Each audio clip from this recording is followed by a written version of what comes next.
It was as if you had read my 2022 gardening plans, or maybe I've been listening to you and Carol so much, I just channel you now. Listener June Thomas. Gosh, thanks, June and Dee. If someone's channeling us for their garden plans, we need to up our game. Indeed, we do, Carol. Welcome to the Garden Angelist, where we talk about flowers, veggies, and all the best dirt. I'm Dee Nash from Guthrie, Oklahoma, where I garden on 7.5 acres out in the country. And I'm Carol Michael from Indianapolis, Indiana. I have a suburban garden measured in square feet, 15,000 of them. It's a third of an acre. We call ourselves Garden Angelists because we are evangelists for gardening. We love gardening and we want you to love it too. Yes, we do. And we aren't afraid to spill the beans and tell all of our gardening secrets, the good, the bad, and even the ugly. But that's enough of who, what, when, where. Let's move on to this week's episode. Good morning, Dee. Good morning, Carol. How does your garden grow?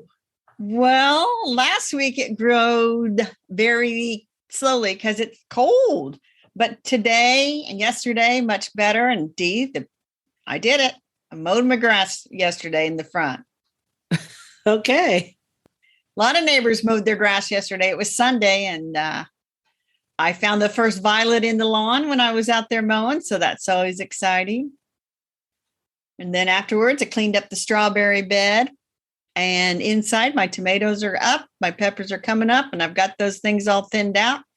And then I have to confess something I did.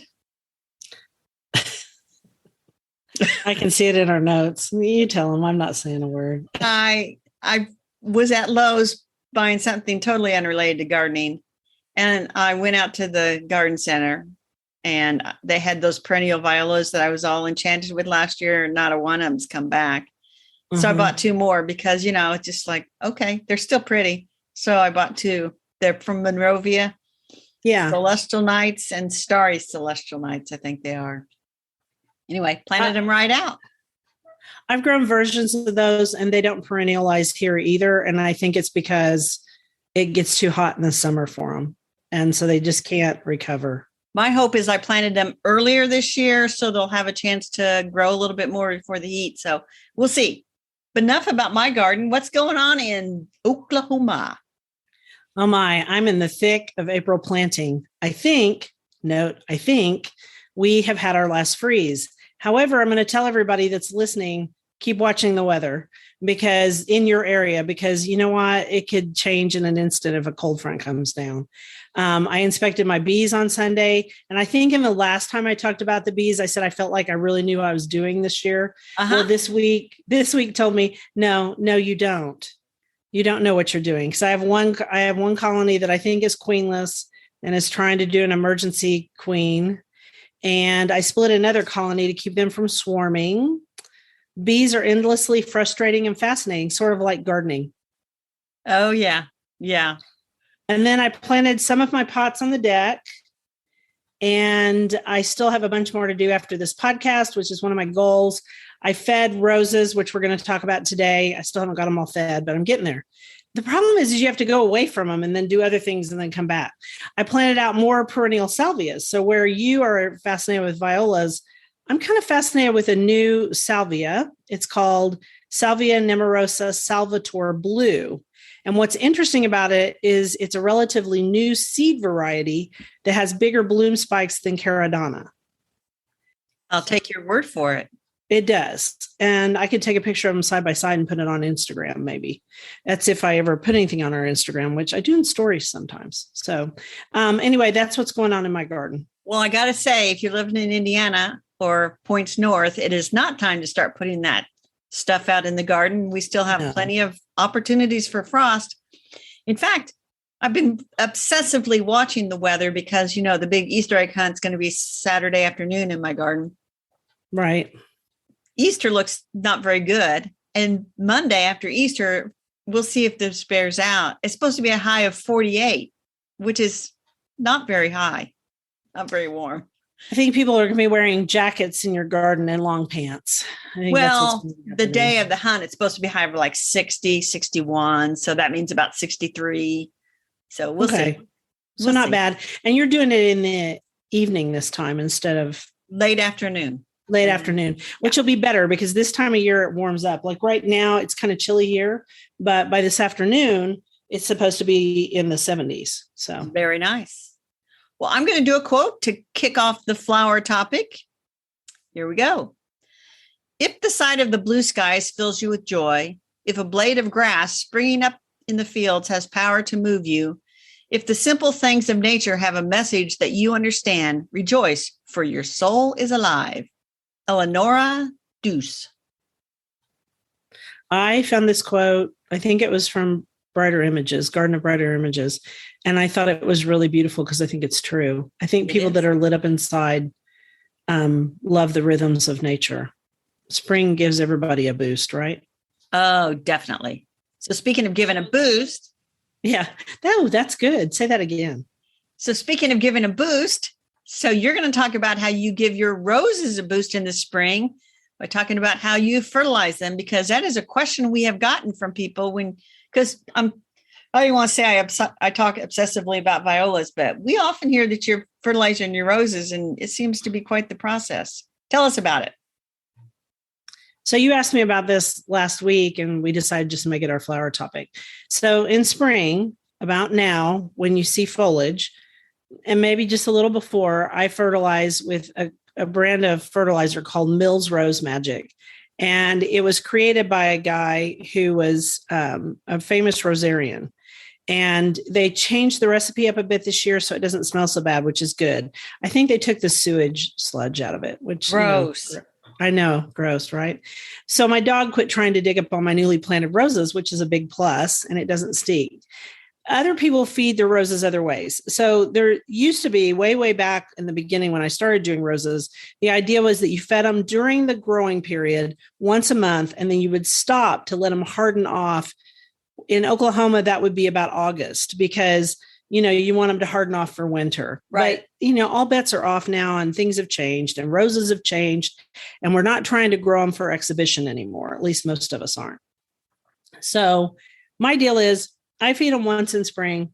And then if the garden, and then about midsummer, when the garden is just looking kind of tired from all of the heat, I take a hose-in sprayer for fertilizer and I put natural liquid fertilizer in it. And you can use whatever you want. There's a whole bunch of brands, Ladybug brand.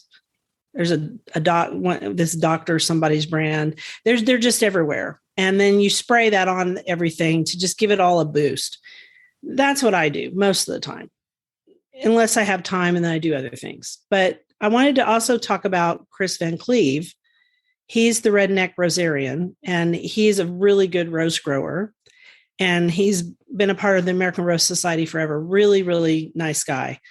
Once plants begin to leaf out, he alternates every 6 weeks between composted manures like Annie Haven, who's out in California, her Moo-Poo tea, which would be similar to what I'm doing with the rose, right? The end sprayer, right?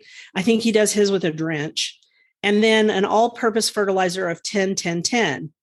And so I was a little surprised to see that it was 10-10-10 because that's completely balanced.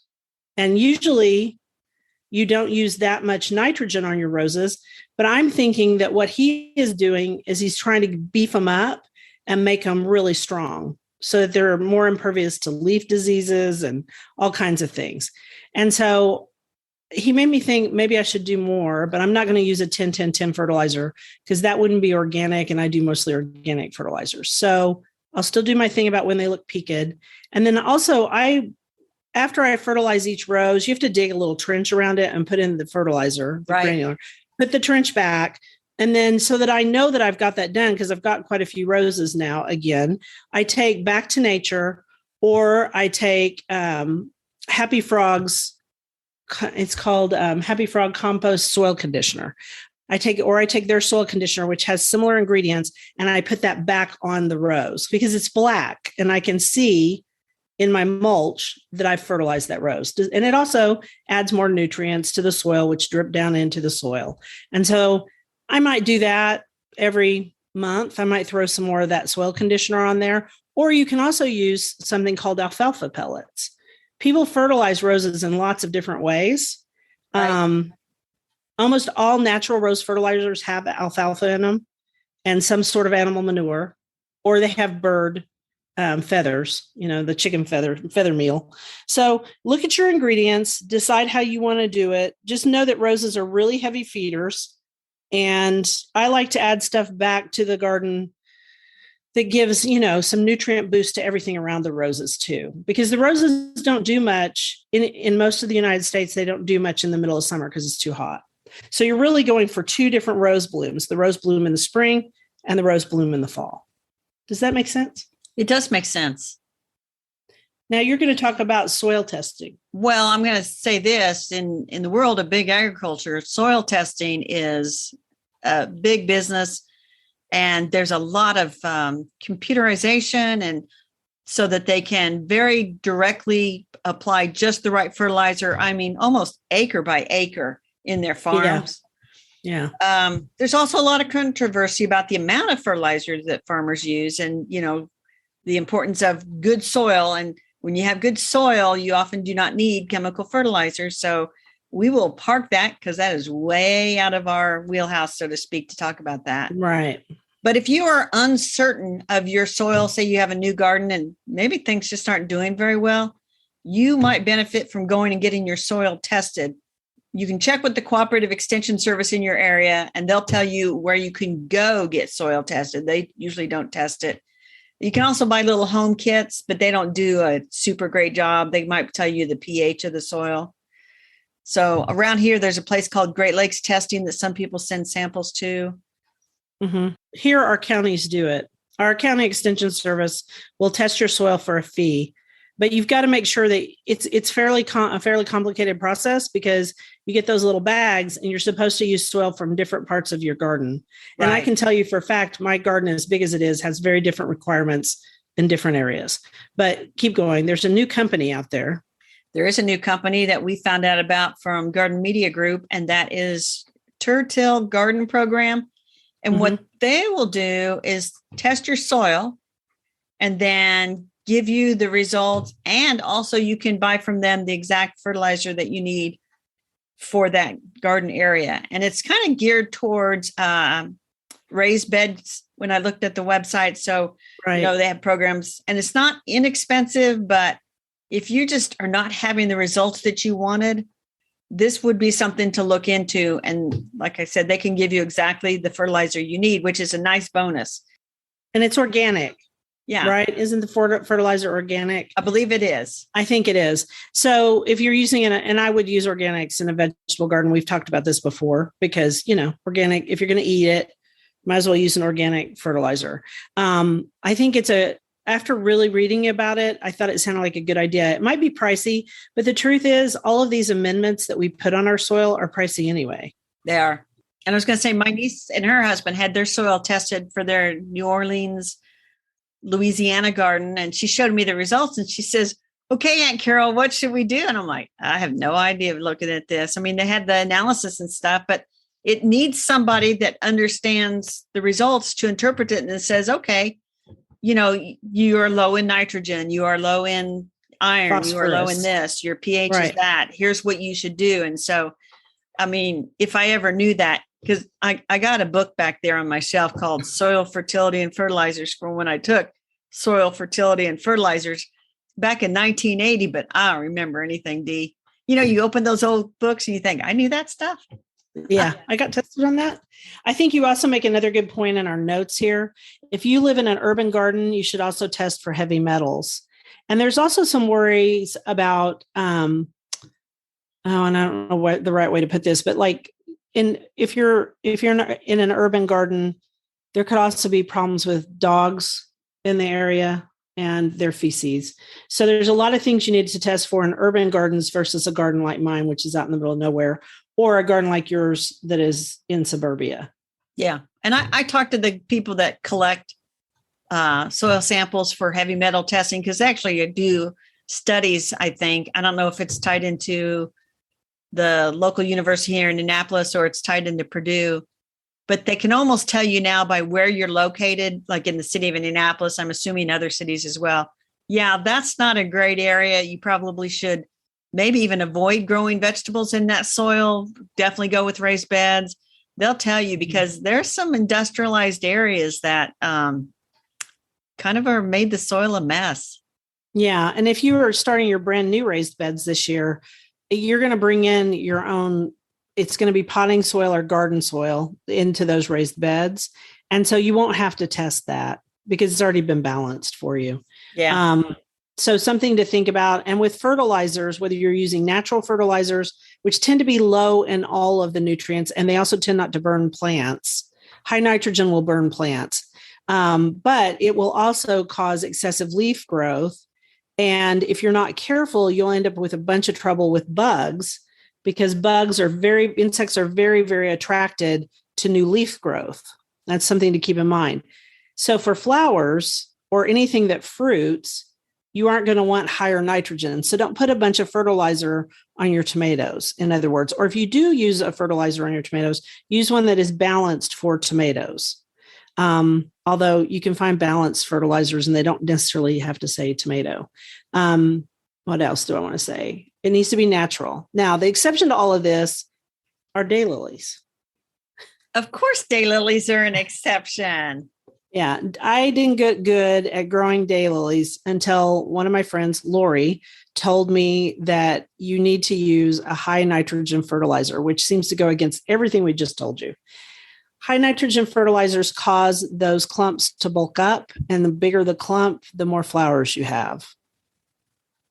Yeah, and that is true of a lot of perennials. You really want that plant to bulk up before it does heavy flowering because you need a nice big healthy plant. But anyway, it's fertilizing and stuff. It's something that it is confusing to people what to do, and so much experimentation and things. And so the best thing still is good organic matter added to the soil and keep that soil healthy.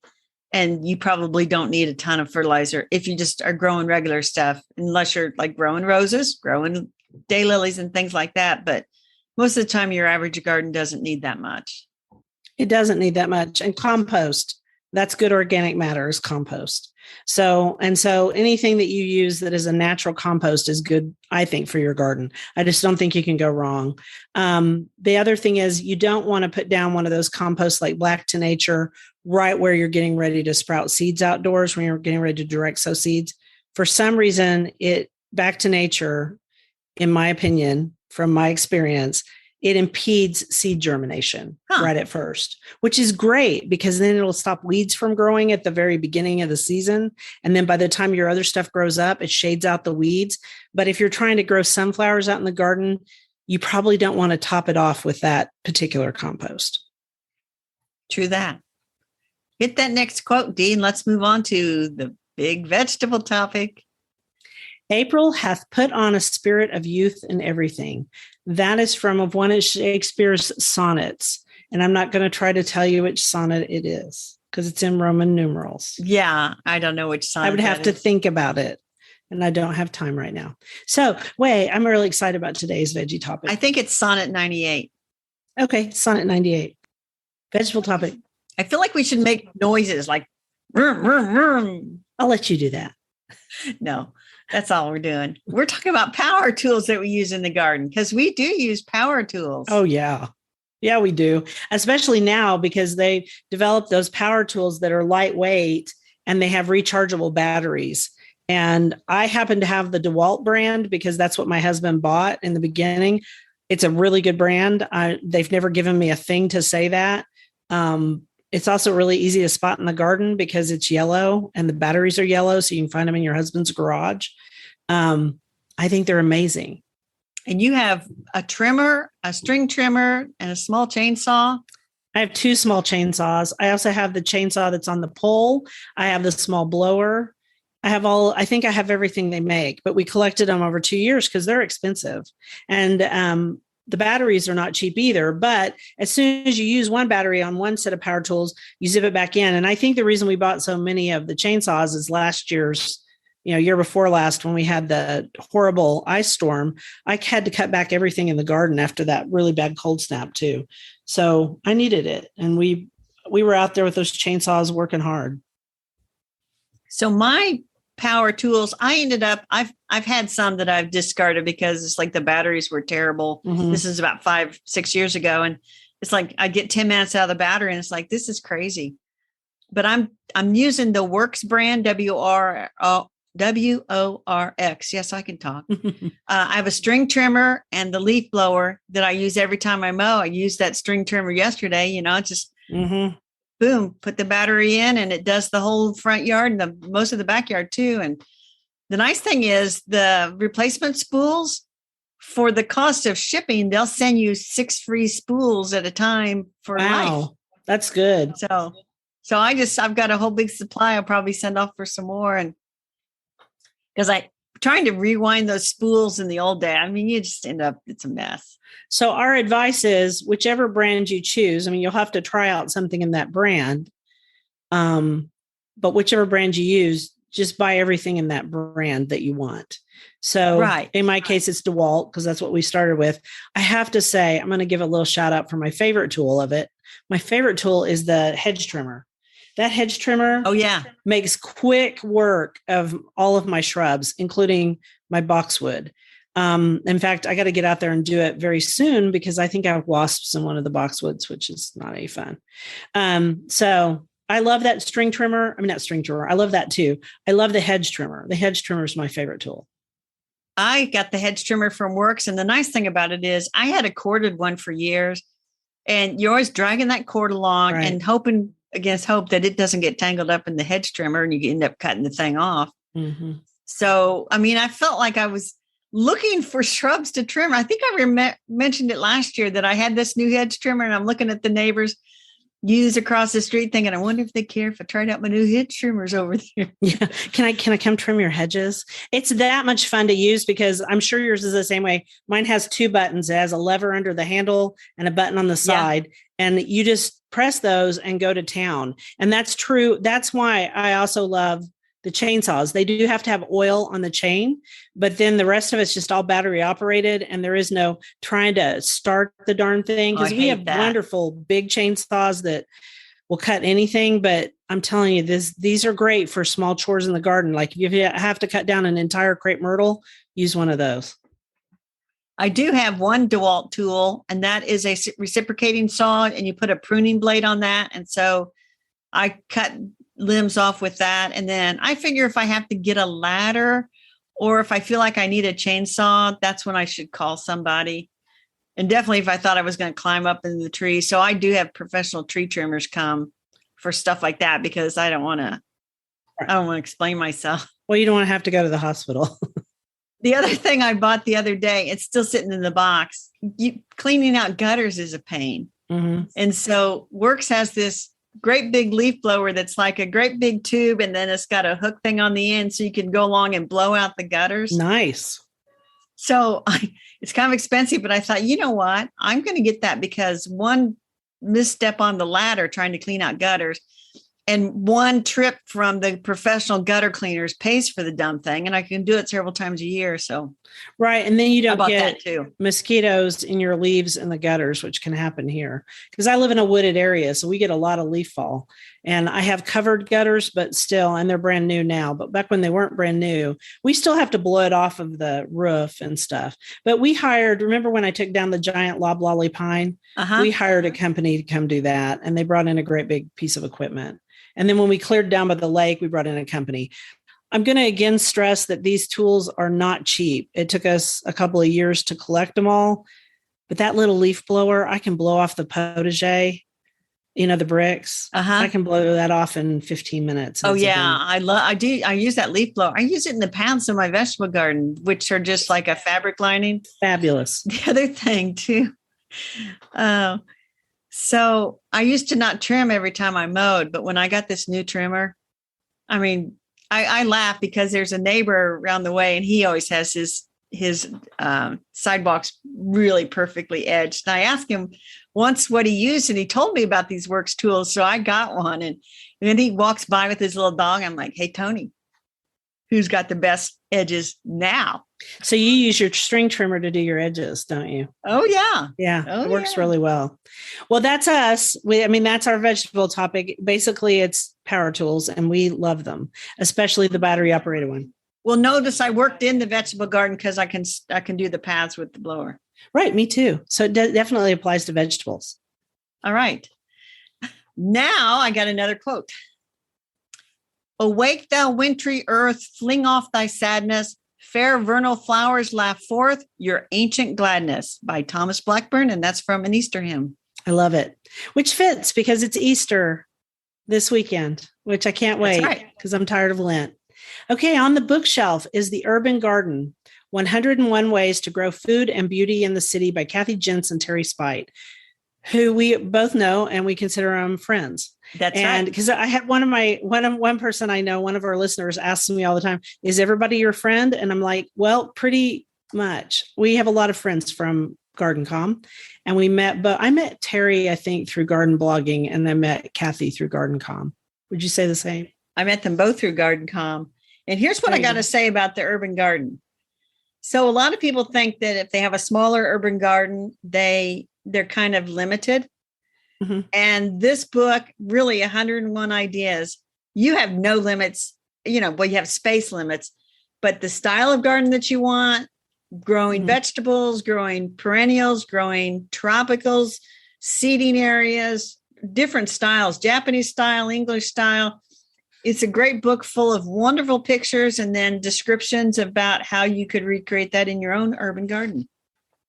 Right. And it's organized by topic. So if you have a friend who has an urban garden who wants to delve into a particular topic, this is the book for them. I think it's very well organized, but that doesn't surprise me because I know Kathy, and Kathy, she's the editor of, what is she the editor of? You know it. Washington Gardener Magazine, which people that live in the DC area, if you're not subscribing, you should be.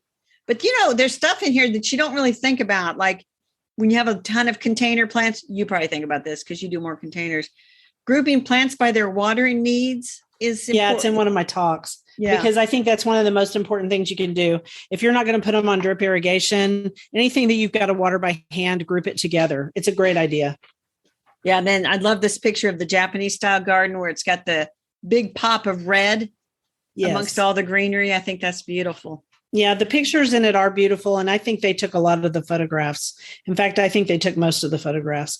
They talk about designing it to be pet friendly. I get a lot of questions about poisonous plants for pets, poisonous mulches. Don't use cocoa mulch if you have pets. Wait a minute. Poisonous plants for pets? Poisonous plants so you don't give them to your pets. Because some people's pets nibble on them, but some don't. It just depends on the plant. It just depends on the type of pet you have. So if you have a friend who has a city garden, as we call them, or if you're just looking for some inspiration, we recommend this new book, and it comes out April the 12th, which is the day before this podcast airs. And that's The Urban Garden, 101 Ways to Grow Food and Beauty in the City by Kathy Jentz and Terry Spite. Congratulations, ladies. Yes, congratulations. Terry's had quite a year. She's been very, very busy. Yes, they both have. The dandelion does not stop growing because it's told that it's a weed. The dandelion does not care what others see. It says, one day they'll be making wishes upon me. B. Atkinson. You found that one, didn't you? I did. I don't know where I found it. You might have texted it to me. Who knows? It's adorable.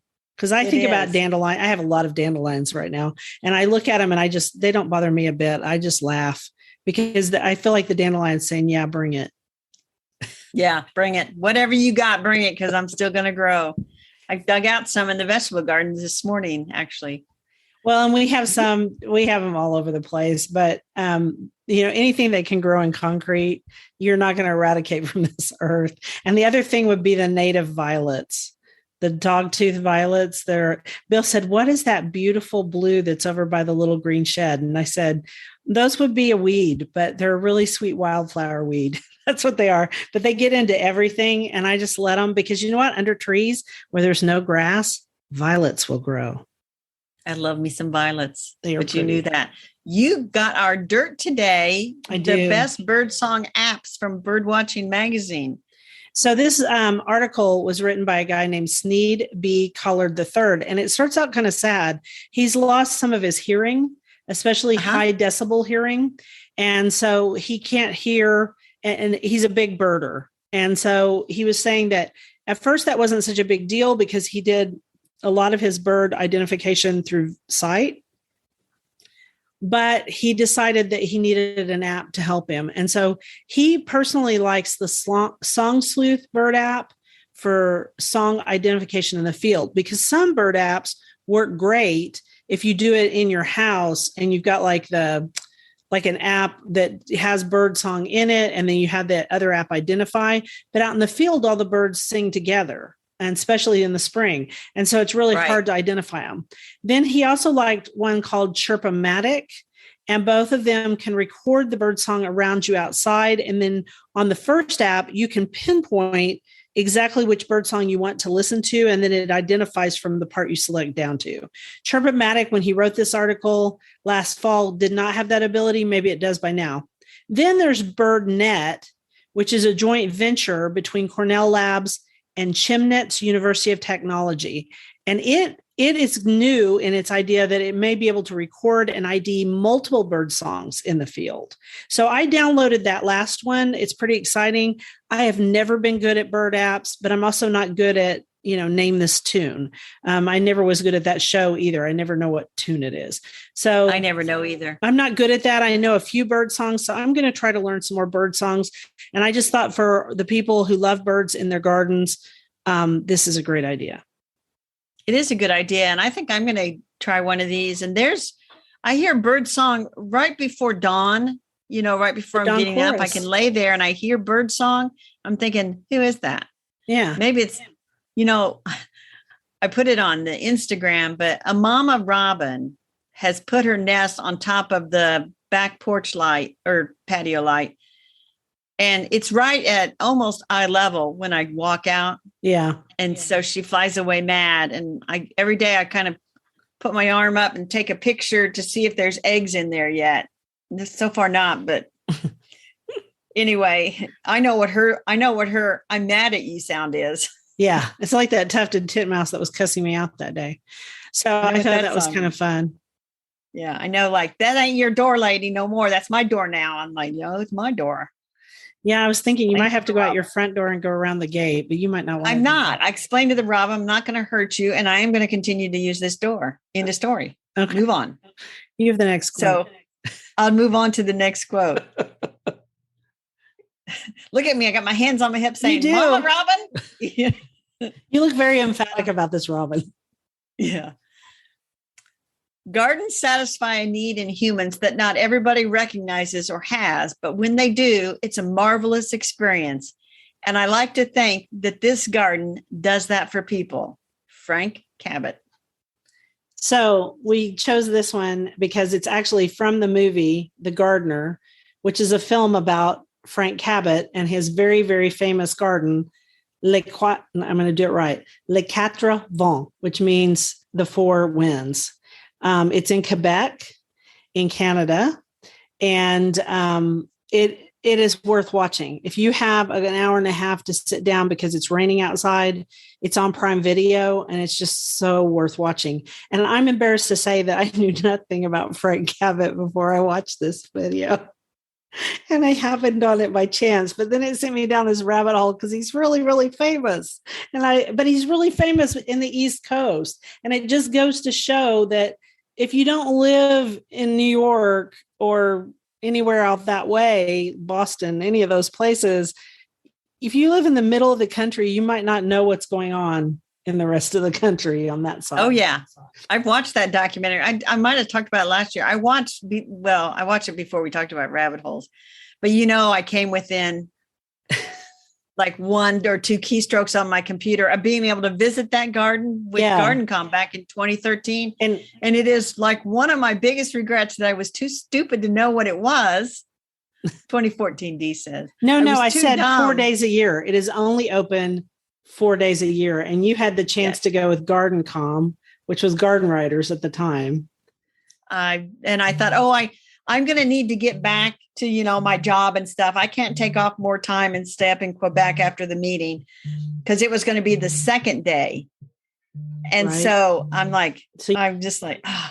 So I didn't go to that conference at all. And I've kicked myself ever since, but I think I had a kid. I think that was the year I had two kids graduating, like one from high school and one getting her master's degree. So there was no way I could go because of the timing. But one of the reasons that Frank Cabot is so famous is this garden. And he also had a garden in New York. The garden in New York is open to the public. The garden in Quebec or outside Quebec is not open except for 4 days a year. And it's just to raise money for that area, which he's tried to preserve. He's dead now, but he tried to preserve it. He started the Garden Conservancy, which I have heard of and knew about. I just know he started it. And he started it after seeing Ruth Bancroft's garden. And I have been there. I've been to Ruth Bancroft's garden, which is in the Walnut Hill area around San Francisco. And I went with the garden bloggers one year. It was hot and it was dry. And that garden has a book written about it that is really pretty famous. So cool. Yeah. So my rabbit hole is that I don't know if it's the adults that get bored by the egg hunt because, we have new kids cycling in. And this year, the oldest hunter is 8, the youngest is 2.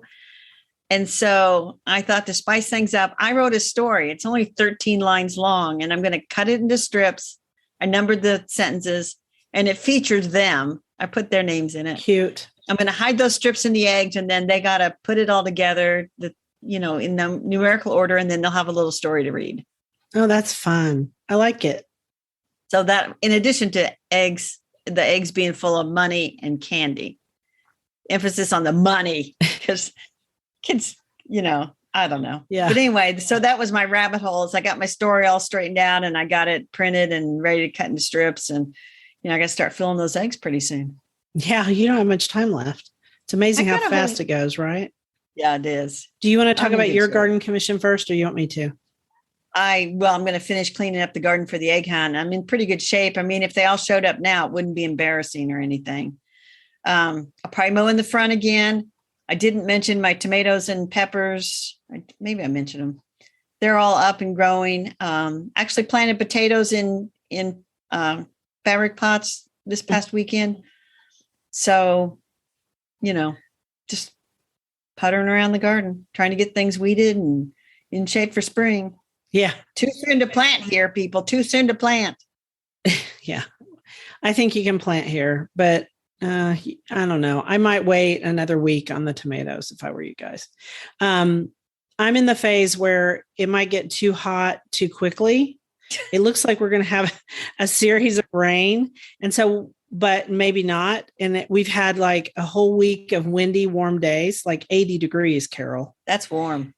And there was a fire near my house and it was blowing toward my house. And that was pretty scary, but they got it out. So I'm in that phase where if I plant something out, I've got to make sure and go down and water it once a day to get it in, settled in. And I do have drip irrigation throughout most of the garden. And that's what I suggest for everybody who can afford it, or soaker hoses. But like in my cutting garden and a couple other places and my pots, I don't have that set up yet. My soaker hoses aren't attached. And my drip, I have to go through all those drip emitters and check them for ants, because the ants, you have to unhook all of that in the fall, and then the ants get into the drip emitters. So right now I'm watering a few things by hand, and in a garden this big, you have to kind of figure out where you put things and remember, which sounds easier than it is. Oh, even in my garden, I forget where I put it. Or like, oh, I planted that there. I forgot about it. Right. And in the greenhouse, it might get hot really fast too. And so you have to go water in the greenhouse every day. And if you haven't started your seeds in the greenhouse yet, it may be too late. You may have to bring them out of the greenhouse at some point and put them in a shady spot and water them there because it gets too hot in there to do anything. So the good news is Bill stabilized the new fountain and he put the rocks back. Yay. And so yay. And so I'm going to plant Salvio Indigo Spires Blue, which is a type that looks like a Farinaceae.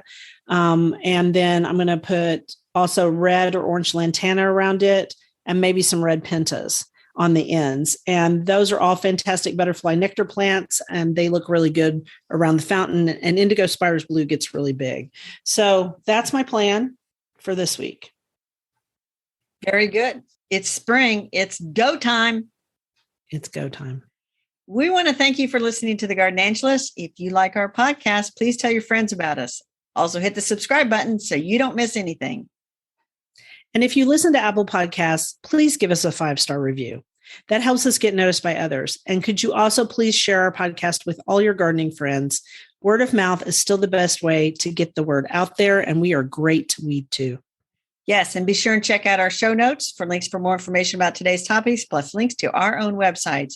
And if you want to help support us, use the affiliate links. If you buy something after clicking through on them, we earn a small commission and it costs you nothing. It was lovely to chat with all of you over the garden gate today. Bye until next week. Bye, everybody.